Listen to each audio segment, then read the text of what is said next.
أعوذ بالله السميع العليم من الشيطان الرجيم. بسم الله الرحمن الرحيم. السلام عليكم ورحمة الله وبركاته. الحمد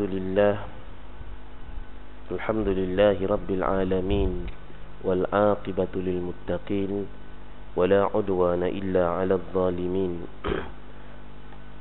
أشهد ونشهد أن لا إله إلا الله وأن محمد رسول الله. اللهم صل على سيدنا محمد وعلى آله وصحبه أجمعين، ومن تبعهم بإحسان إلى يوم الدين، ومن دعا بدعوته واقتدى بسنته وجاهد في سبيله إلى يوم لا ريب فيه.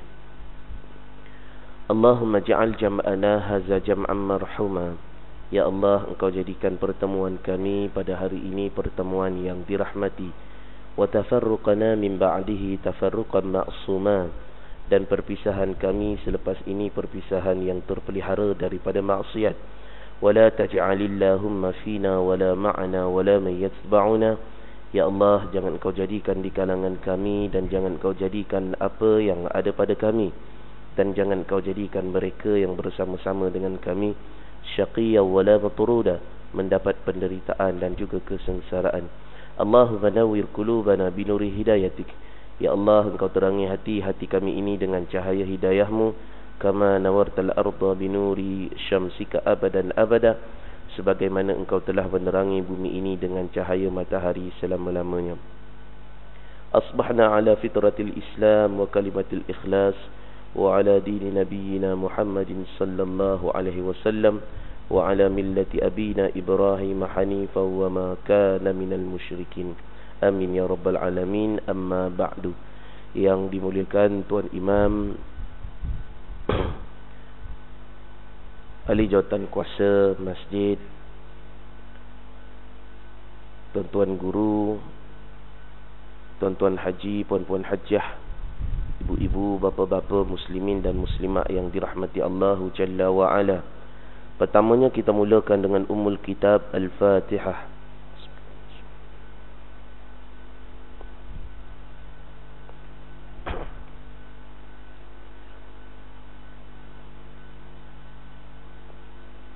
Baik. Alhamdulillah, tuan-tuan hadirin yang dirahmati Allah, kita sambung perbincangan kita dalam kisah Al-Mustafad min qasasil Quran. Al-Mustafad min qasasil Quran. Bagaimana saya sebut dulu, dia boleh baca dua. Sama ada nak baca Al-Mustafad min qisasil Quran atau Al-Mustafad min qasasil Quran. Dia maknanya sama tetapi memberikan maksud yang berlainan. Kalau kita baca Al-Mustafad min qisasil Quran, iaitu faedah-faedah ataupun pengajaran-pengajaran daripada kisah-kisah.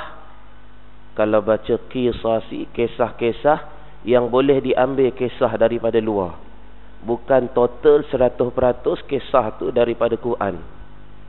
Maksudnya boleh campur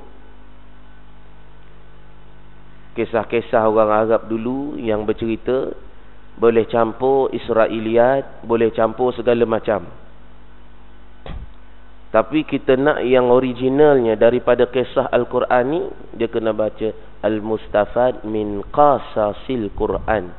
Kisah-kisah daripada Al-Quran, original daripada Quran, tak ada campur. So kita membincangkan dahulu tentang bagaimana kisah peperangan Badar yang dilalui oleh Rasulullah sallallahu alaihi wasallam. Dulu kita bincangkan bagaimana kisah peperangan Badar yang Rasulullah hadapi ini, walaupun dalam keadaan tentera Islam pada masa itu tidak ramai, tapi yang pentingnya penyusunan organisasi tanzim yang terbaik. Al-haqqu bilan nizam yaghlibul batil bin nizam. Walaupun tentera Islam pada masa tu tak ramai, tetapi mengambil satu perkara yang dianjurkan dalam Islam, iaitu tanzim, penyusunan ataupun organisasi yang baik, maka Allah Jalla wa'ala menganugerahkan kemenangan dalam peperangan Badar pada masa itu. Sebab itu kita melihat banyak perkara ini berlaku dalam lipatan sejarah orang Islam. Contohnya kisah Talut dan juga Jalut, yang Allah Ta'ala sebut di dalam Al-Quran. Kam min fi'atin qalilatin ghalabat fi'atin katsiratin biiznillah. Berapa banyak golongan yang sedikit boleh mengalahkan golongan yang ramai. Tapi dengan syarat sebelum itu diletakkan beberapa syarat, iaitu beriman dan juga bertakwa kepada Allah Jalla wa'ala. Setelah kita melihat dalam peperangan Badar ini, Rasulullah menyusun tanzim organisasi. Begitu juga perlu ada strategi. Perlu ada strategi. Jangan ada duk elok cantik susun organisasi daripada panglimanya, komandonya, segala macamnya, tapi tak ada strategi nak pergi berperang dengan musuh. Ini yang kita nak ambil dalam dakwah Islamiah. Jangan kita cantik kemas semua organisasi, semua jawatan kuasa semua ada. Sampai terlalu banyak AJK dia letak jawatan kuasa tandas pun ada. Dah tak tahu nak letak mana jawatan kuasa. Ramai yang nak infakkan diri untuk jamaah, infakkan diri untuk dakwah Islamiah, infakkan diri untuk kerja-kerja dekat masjid. Maka ramai sangat jawatan letak ada jawatan kuasa tandas. Dah cantik susun tanzim, tapi strategi, takhtid dalam bahasa Arabnya tidak ada. Oleh itu kita melihat Rasulullah meletakkan beberapa perkara dalam strategi ketika peperangan Badar. Antara yang kita lihat dulu bagaimana Rasulullah menerima saranan daripada sahabat radhiyallahu anhum. Kan bila Rasulullah sampai sahaja di tempat Badar tersebut, Rasulullah mengambil satu tempat. Lalu para sahabat datang bertanya, "Ya Rasulullah, adakah ini wahyu ataupun pandangan engkau sendiri?" Rasulullah berkata, "Ini adalah pandangan aku sendiri." Maka para sahabat berkata, "Ya Rasulullah, sekarang ni musim panas." Musim panas. Masa peperangan Badar tu masa puasa bulan Ramadan, panas. Hujan pun tak turun. Kalau sebelah sana memang jaranglah hujan turun. Tapi sebelah kita ni kalau hujan tu turunnya agak jarang, lama tak turun. Kan macam kita kalau tak turun 2 bulan, 3 bulan, kita dah rasa agak risau. Sebab tu di seluruh negeri Selangor, di tempat-tempat lain telah melakukan solat sunat istisqa. Kita orang duk tanya lagi, "Ustaz, bila nak buat solat sunat istisqa?" Saya kata kalau orang nak buat, kita buat je. Bukan susah pun, kita panggil orang dekat tempat awam. Kalau binatang-binatang pun boleh ajak keluar sekali, kita ajak keluar. Kalau tak silap saya, dulu dekat sini sekali masa zaman Ustaz Jaiz Kamus, tak silap ada sekali buat solat sunat istisqa di stadium pada masa tu. Terlalu kering sangat. Makna hujan tak turun. Hujan tak turun, terlalu kering. Maka sunat bagi kita melakukan solat sunat istisqa. Itu iklan lah. Dia nak cerita bahawa tadi zaman Rasulullah sallallahu alaihi wasallam tu kering juga. Mereka perlukan air. Jadi sahabat mencadangkan kita kena menjaga pos-pos air. Yang mana ada tempat air, di situ kita tunggu. Sebab tentera kufar musyrikin ni, mereka akan pergi cari air. Mereka akan pergi cari air. Jadi bila kita dah ada di situ, maka kita boleh menyerang mereka. Kerana itu pesan Rasulullah kepada para sahabat dalam satu hadis yang diriwayatkan oleh Imam Al-Bukhari fi sahihi, annahu sallallahu alaihi wasallam qala lahum, idza aksabu farmuhum wastabqu nablakum. Nabi bagi tahu pada mereka, bila mereka ini dekat dengan kamu, farmuhum, baru kamu panah. Baru kamu panah. Wastabqu nablakum, dan bila mereka ni jauh daripada kamu, jangan panah mereka. Jangan keluarkan anak panah kamu. Sebab ni kita lihat bertepatan dengan firman Allah Jalla wa Ala dalam Al-Quran. Biasa kita dengar, wa ma ramaita iz ramaita walakinnallaha rama. Tu faham ya? Ayat dia, wa ma ramaita iz ramaita walakinnallaha rama. Nak masuk masjid tadi teringat ayat dia. Tanya Tok Imam, betul ke? Kita ingat ujung je. Maklum orang tak apa Quran. Imam kata betul. Wa ma ramaita iz ramaita walakinnallaha rama. Masya-Allah, tabarakallah. Sekiranya ayat ini menjadi suatu motivasi kepada umat Islam di zaman ini, yang meletakkan kebersamaan mereka dengan Allah Jalla wa Ala, selesai masalah yang ada. Tidak akan ada wujud manusia umat Islam yang bongkak, yang ego, yang rasa takjub dengan kehebatan dia, dengan kekuatan dia, dengan kepandaian dia, dengan kebijaksanaannya. Takkan ada. Kerana dia meyakini bahawa segala yang dia buat itu adalah atas izin kudrat daripada Allah Jalla wa Ala. Ini keyakinan para sahabat. Wa ma ramaita iz ramaita walakinnallaha rama. Dan tidaklah apa yang kamu rama tu baling. Kan? Baling. Maksudnya mereka memanah. Sahabat-sahabat tadi mana? Walakinnallaha rama. Dan akan tetapi yang memanah itu adalah Allah Jalla wa Ala. Kan biasa kita duk dengar sahabat-sahabat di Palestin,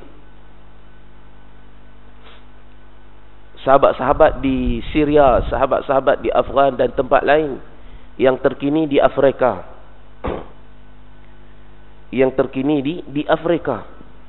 Allah tuan-tuan, kalau cerita tentang sahabat-sahabat di sana, kami dari NGO Yayasan Amal ni nak mobilize, masya-Allah, tabarakallah, terlalu banyak. Kalau di India pun perkara yang sama.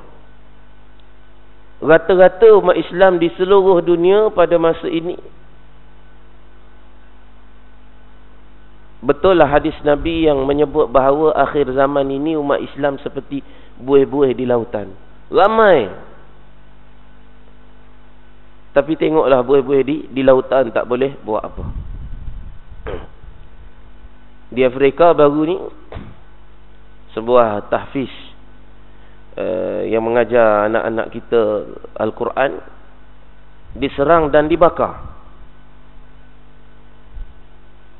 Puluhan orang yang mati kerana dibakar hidup-hidup oleh tentera-tentera Kristian. Jadi kita stop hantar pelajar-pelajar ke Afrika. Kita memang ada hantar pelajar ke Afrika, sebab lebihnya sana dia orang boleh banyak bahasa. Dia boleh Perancis, dia boleh English, dia boleh Arab. Kita alih pula hantar ke Madinah. Ni saya ganti kuliah Ustaz Saleh ni, dia pergi Madinah buat Memorandum of Understanding dengan Universiti Madinah. Lepas ni anak-anak kita ni boleh pergi Madinah, sebab kita dah buat MOU. Kerajaan Negeri Selangor dah buat MOU dengan Madinah. Jadi kita biasa duk dengar berita sahabat-sahabat di sana, mereka guna batu saja. Guna batu saja. Baling kereta kebal, baling segala macam. Dan kadang-kadang tidak masuk akal, tidak logik akal senjata yang digunakan tu untuk menyerang kapal terbang dan sebagainya. Inilah ungkapan-ungkapan yang mereka baca ketika mereka membaling batu, ketika mereka menembak musuh-musuh Islam. Wa ma ramaita iz ramaita walakinnallaha rama. Walakinnallaha rama. Ada satu lagi ayat yang saya ingat tok guru saya ajar. Tok guru saya ajar. Dia ambil daripada Asy-Syahid Allahumma salli ala Muhammad. Asyhad Ibrahim Libya. Satu ayat yang dia ajar bila kita berhadapan dengan musuh-musuh Islam. Dah tak ada senjata apa dah. Yang ada pada kita ni hanya Quran saja. Dan keyakinan kepada Allah. Itu dia ajar. Jadi kalau saya sebut tu nanti kata pengganas pula kan. Ajar, tak payah sebutlah. Sebut Quran saja, ayat Quran. Tuan yang dirahmati Allah Jalla wa Ala, maka ini keyakinan yang kita kena letak dalam setiap umat Islam. Kalau dalam peperangan tadi Allah Taala kata wa ma ramaita iz ramaita walakinnallaha rama, maka dalam setiap kehidupan kita yang lain kita kena letak juga Allah yang bersama kita, Allah yang mengawal segalanya, Allah yang berada di dalam genggaman Allah segala kerja buat kita. Kalau kita buat satu kerja tu berjaya, maka bukanlah kejayaan itu adalah 100% daripada usaha kita, 100% daripada ikhtiar kita, 100% daripada kekuatan, daripada idea kita. Tak. Walakinnallaha rahmah, dan akan tetapi dia adalah daripada izin Allah Jalla wa Ala. Sebab tu dalam perbahasan ilmu tauhid, bila kita sebut tentang taksir, berkesan, dalam satu perbahasan yang sebut tentang kesan, maka kita tidak boleh meletakkan, kata ulama, kudrah itu yang memberi kesan. Sebab apa? Sebab kudrah adalah sifat Allah Jalla wa Ala. Seperti kata ulama, dia memberi contoh kalam, pen. Pen ini, apabila manusia memegang pen ini, dia akan menulis apa yang disuruh ataupun apa yang hendak dilakukan oleh tangan tersebut. Pen tidak akan boleh menulis dengan sendiri. Tapi bila orang tanya, kamu menulis dengan apa? Kita akan jawab pen, atau akan jawab dengan pensil. Hakikatnya yang menulis tersebut adalah manusia yang menggerakkan pen tersebut. Begitulah manusia hakikatnya, yang menggerakkan dia datang ke masjid solat jemaah hari ini, yang menggerakkan dia boleh duduk dalam majlis ilmu, dengar tazkirah segala macamnya, yang menggerakkannya boleh bangun pagi dan bangun-bangun kita berdoa kepada Allah, alhamdulillahillazi ahyana ba'dama amatana wa ilaihin nusur, dan mengingatkan kita sepanjang perjalanan itu kita berdoa, Allahumma ja'alni nura wa fi fawqi nura wa fi tahti nura wa fi yamani nura wa fi shimali nura wa fi warai nura wa fi amami nura. Doa kita sepanjang daripada rumah sampai ke masjid, hakikatnya yang memberikan segala perkara itu adalah Allahu Jalla wa Ala. Kalau hak tu kita boleh faham, hak tu kita boleh pegang, selesai cerita kita dalam dunia ni, tuan-tuan. Selesai. Tapi ada yang jenis tak nak macam tu. Dia nak meletakkan segala-galanya atas diri dia. Samalah seperti Qarun. Samalah seperti Fir'aun, Namrud, yang Allah Ta'ala contohkan kepada kita dalam Al-Quran. Apa Allah Ta'ala contohkan apabila Fir'aun ini ditanya kepada dia, macam mana kamu ni boleh hebat macam ni? Dia kata, aku hebat macam ni sebab aku ni hebat memimpin. Hebat memimpin. Qarun ditanya, sebab apa kamu boleh kaya? Aku kaya ni sebab aku pandai dalam berniaga. Aku tahu lorong-lorong, jalan-jalan, tempat-tempat yang boleh memberikan keuntungan. Hak ni lah yang buat rosak akidah, tuan-tuan. Kita berjaya sampai tahap mana pun, orang yang berniaga berjaya sampai tahap mana pun, dia tak boleh kata dia berjaya tu di atas kebijaksanaan dia berniaga. Dia berjaya tu di atas kebijaksanaan dia melabur. Dia berjaya tu di atas kebijaksanaannya mencari teman-teman, rakan-rakan dalam perniagaan. Tak boleh beriktikad sedemikian. dia kena meletakkan bahawa kejayaan dia ini adalah hakikatnya datang daripada Allah. Tu i'tikad. Kalau nak sebut pada akal manusia tak apa. Tu disebut dalam ilmu tauhid, kita sebut ni disebut sebagai majazi akli. Majazi akli. Maknanya kita sebut berdasarkan akal manusia. Takkan kita nak sebut, nak kata siapa yang cipta, siapa yang buat kereta, siapa yang buat kunci ni. Kita berkata kepada orang yang buat kunci ini adalah Allahu Jalla wa'ala. Tak pening orang. Bukan yang ini kita nak kata. Yang kita nak iktikad kita. Tapi kita berkata tu adalah majazi akli yang difaham oleh akal. Siapa buat kunci ni? Orang yang buat kunci. Manusia yang buat kunci. Orang yang ada akal, orang yang bijak buat kunci, buat kereta. Tapi dalam hati, dalam iktikad kita, Allahu Jalla wa'ala yang menganugerahkan kebijaksanaan pada dia.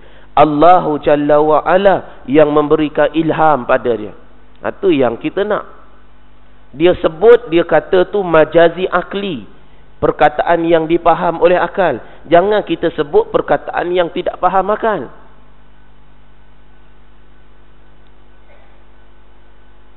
Dalam bahasa sekarang mudah kita kata logik akal. Akal boleh terima dia sebut tu. Kalau sebut kita kata siapa yang buat jam ini, Allah yang buat jam.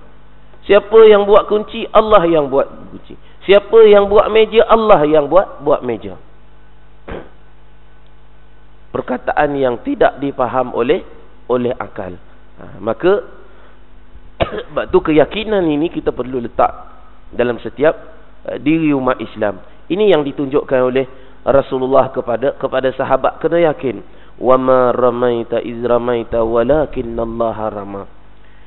Aku boleh bangun pagi ni juga bukan atas kuasa aku. Juga bukan atas hebatnya jam loceng aku letak tepi telinga. Tak. Semua itu adalah atas usaha dan ikhtiar yang kita letakkan sandarannya kepada Allahu Jalla wa'ala. Sebab tu Allah Ta'ala perintahkan kepada kita dalam Al-Quran, fa iza azamta fatawakkal 'alallah. Maka apabila azamta, fi'lul madhi, iaitu telah berlaku, kamu telah berusaha.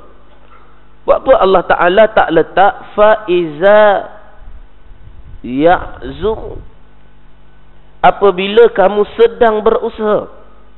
Fatawakkal 'alallah, maka bertawakallah kepada Allah. Tak, Allah Ta'ala tak letak dalam fi'lul mudhari'. Kalau letak dalam fi'lul mudhari', manusia senang memperlekehkan benda ni. Dia nak buat rumah, sedang berusaha buat rumah, dia beli pasir, dia beli batu, dia beli simen, dia beli mozaik, dia beli segala macam, letak depan rumah. Aku sedang berusaha nak buat rumah. Fatawakkal 'alallah, tunggulah rumah ni siap. Tak.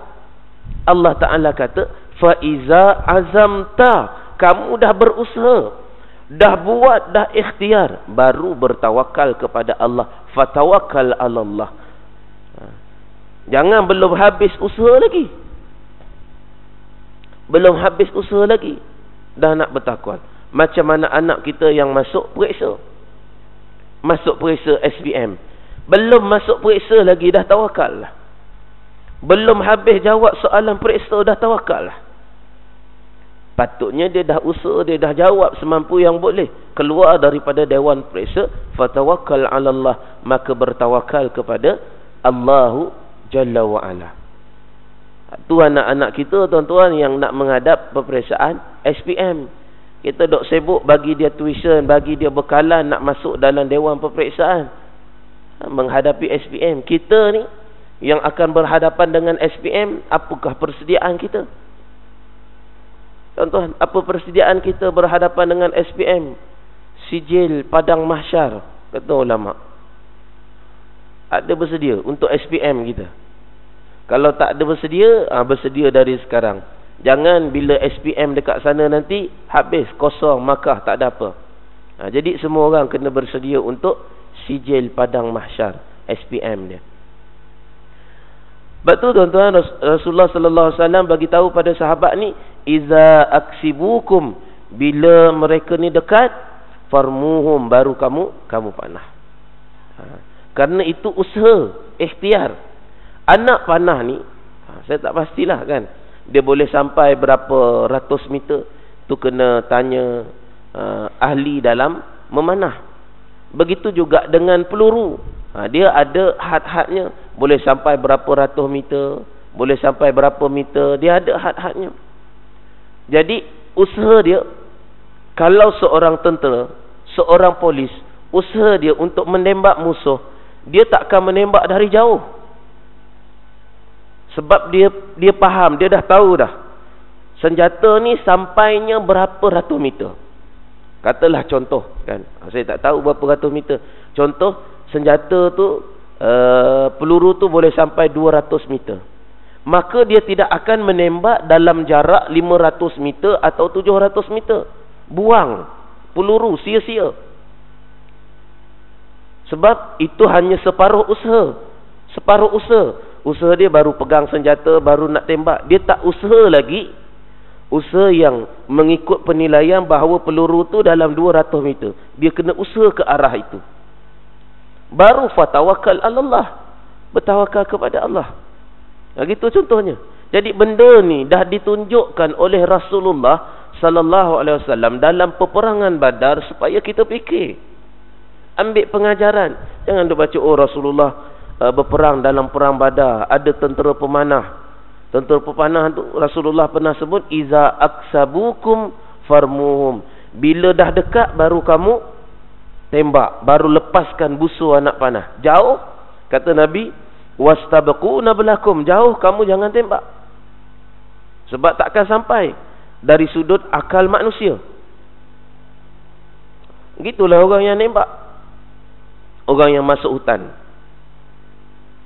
kan, dia tembak tupai ke tembak apa segala macam, dia yang pegang senjata tu dia dah biasa guna. Dia tahu kalau jarak ni, tupai tu jarak ni boleh sampai, tapi kalau aku lagi jauh tak sampai. Maka ini satu benda yang Nabi sallallahu alaihi wasallam tunjukkan kepada kita sebagai satu pengajaran praktikal. Dia ada dalam sirah Nabi ni, Nabi hanya sebut je. Nabi sebut je, sahabat-sahabat faham. Macam contoh dalam ayat yang terakhir diturunkan dalam kehidupan Nabi. Nabi sebut ayat tu, al-yawma akmaltu lakum dinakum wa atmamtu alaikum ni'mati wa raditu lakumul islam madina. Nabi sebut, sahabat-sahabat faham dah. Oh, maknanya dah selesai Islam. Selesai dah. Tapi Saidina Abu Bakar, dia faham di sebalik itu. Katanya, kalau dah selesai suatu urusan ni, maknanya dia akan kembali. Dia faham bahawa Rasulullah sallallahu alaihi wasallam tak lama dah. Jadi Rasulullah sebut je. Rasulullah tak tunjukkan macam mana keadaannya. Ada satu keadaan Rasulullah tidak sebut, dia tunjukkan. Dia tunjukkan bagaimana sifat kasih sayangnya dengan binatang. Rasulullah tak sebut. Satu ketika jubah Nabi sallallahu alaihi wasallam, atas jubahnya kucing tidur. Kucing tidur. Rasulullah tak kacau kucing tu tidur. Dia tunjukkan sifat kasih sayang dia kepada binatang, supaya umat dia nampak, dengan binatang ni kena ada sifat kasih sayang. Rasulullah tak ambil jubah dia, tarik, sentap, terkejut kucing tu. Tak. Rasulullah tak kejutkan kucing tu. Dia tak gerak, comel, bangun comel. Nama kucing tu contoh. Tak. Apa Rasulullah buat? Rasulullah ambil gunting baju. Gunting jubahnya, dan biar kucing tu tidur dekat situ. Agak-agak tuan-tuan sanggup baju batik yang harga 150 tu kan, baju batik pakai pergi kedai harga 150, tengok kucing tidur, Kalau ikut Rasulullah ni aku kena gunting baju batik ni. Sanggup tuan-tuan? Tak sanggup. Tapi Rasulullah nak tunjuk bahawa kita ni kena ada sifat kasih sayang dengan haiwan, binatang. Jangan sebab kucing tu curi seekor ikan goreng kita menyumpah-nyumpah sampai ke cucu cicit dia.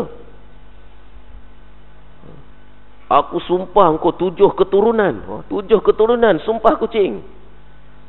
Sebab seekor ikannya. Sebab seekor ikan je kita kejar kucing tu keliling rumah. Allahu Rabbi. Allah bagi kita sekilo ikan. 7-8 ekor ikan. Nak bagi dekat kucing, seekor je ikan. Dia ambil. Itu pun kita kejar kucing tu keliling rumah.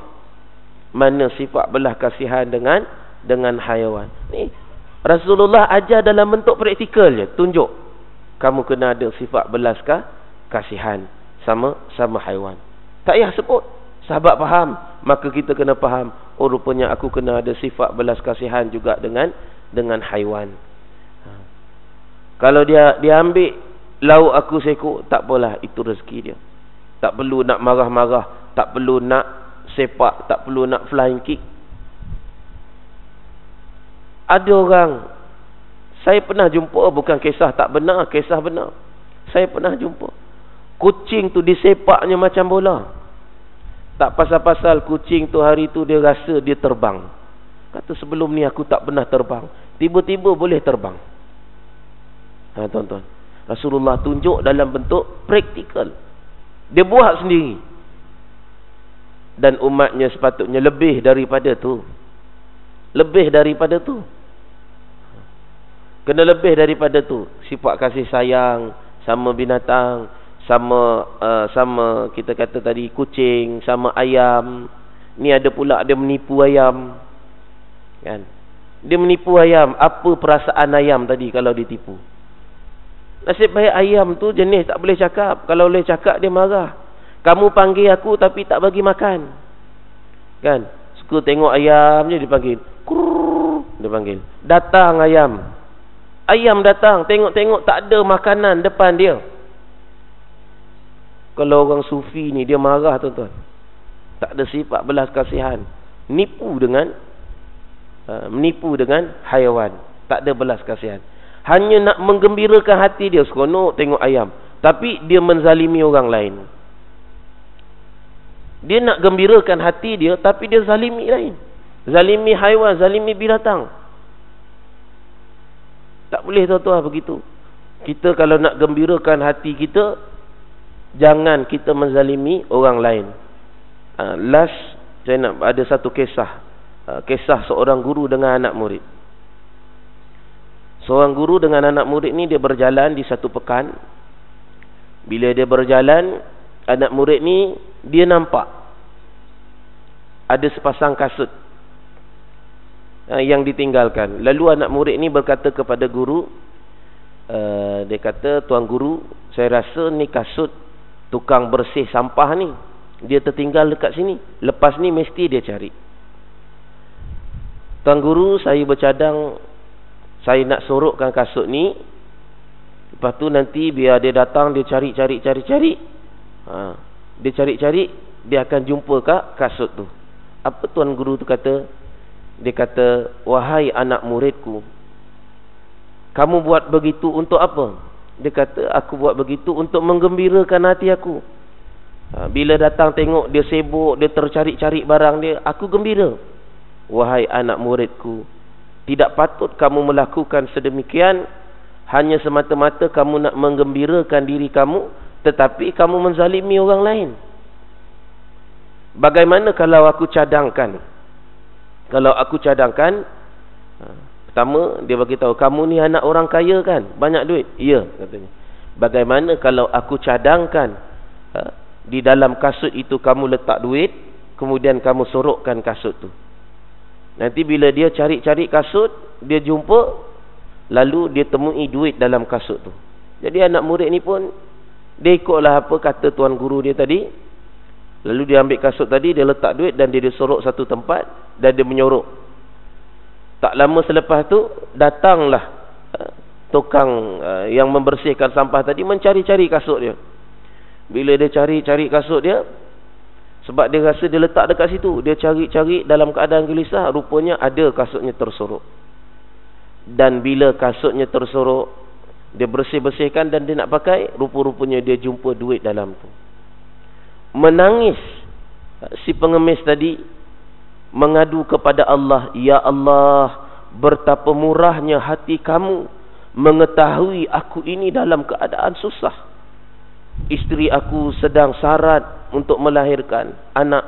Anak-anak aku sedang sakit dan aku dalam keadaan terdesak, tidak ada keuangan. Lalu engkau berikan aku rezeki dalam keadaan ini." Lalu Tok Guru tadi kata kepada anak muridnya, "Sekarang apa perasaan kamu?"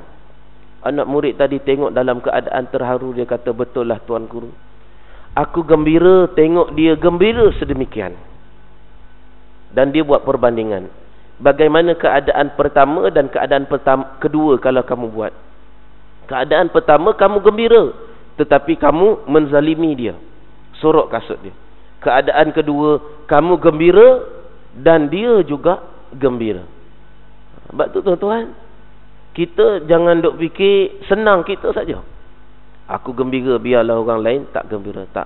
Kalau kita nak gembira, kenalah kita jangan menzalimi orang lain, macam kisah yang ditunjukkan oleh Rasulullah sallallahu alaihi wa alihi wasahbihi wa barik wasallim.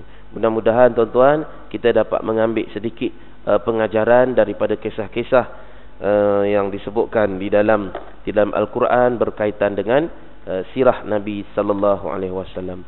Cukup sekadar itu yang boleh kita kongsikan bersama. Ma asabakum min hasanatin faminallah wa ma asabakum min sayyi'atin famin nafsi, kullun min indillah. A'udzu billahi samii'il 'aliim minasyaitonir rajiim. Bismillahirrahmanirrahim. Alhamdulillahirabbil alamin wassalatu wassalamu ala asyrafil anbiya'i wal mursalin wa ala alihi washabihi ajma'in. Allahumma inna nas'aluka 'ilman nafi'an wa 'amalan mutaqabbalan wa rizqan halalan tayyiban wasi'an wa shifaa'an min kulli da'. اللهم ارزقنا فهم النبيين وحفظ المرسلين وإلهام الملائكة المقربين وفي عافية. اللهم أنزل علينا دواء من دوائك وشفاء من شفائك وبركة من بركاتك ورحمة من رحمتك على هذه الأوجاع والأمراض والأسقام فتبرأ برحمتك يا أرحم الراحمين. وصلى الله على محمد وعلى آله وصحبه وسلم والحمد لله رب العالمين. تقبل الله منكم. Sama-sama